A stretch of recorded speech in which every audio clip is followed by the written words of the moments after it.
আগামী 100 বছর না, 1000 বছর পরেও এই মাটি যদি টিকে, তো মনে রাখো এই মাটি শহীদ শরীফ উসমান হাদি রহমাতুল্লাহ আলাই আমার দেশের এই মাতৃভূমির এই ইমানদার যুবকের নাম আগামী 1000 বছর পরেও শ্রদ্ধার সাথে কলিজায় কলিজায় স্মরণ হবে।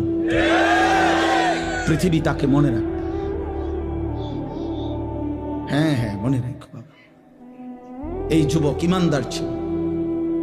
33 বছর বয়সী এক যুবক, যে সুনির্দিষ্ট কোন রাজনৈতিক দলের সদস্য ছিল না, যে একাই মেহনত করে গেছে আধিপত্যবাদের বিরুদ্ধে, আগ্রাসনের বিরুদ্ধে, মাতৃভূমির প্রতি ইঞ্চি জমিন হেফাজত করতে চেয়েছে। তার সামর্থ্যের সবটুকু দিয়ে সে বলেছে, সে পাক্কা নামাজি ছিল, 5 ওয়াক্ত নামাজ পড়ত, ফজরের নামাজ প্রতিদিন জামাতে পড়ত, ফজরের নামাজ ক্যাম্পেইন করত, সাথীদেরকে ফজরের নামাজের জন্য উঠাইতো, ফজরের নামাজের বন্ধুদেরকে সাথে নিয়ে এরপরে ঢাকা 8 সংসদীয় আসনে ওয়ার্কিং করত প্রতিদিন ফজরের নামাজের পরে। তুমি খবরে দেখো, তুমি শোনো, দেখো এক যুবক, একই সাথে ঈমান এবং দেশপ্রেম দুইটাই তার মধ্যে সমান তালে ছিল। মাতৃভূমির প্রতিও প্রচন্ড টান ছিল, দেশের আজাদী স্বাধীনতা সার্বভৌমত্বের প্রতিও তার কলিজা ভরা মহব্বত ছিল, আল্লাহর প্রতিও তার মজবুত ঈমান ছিল।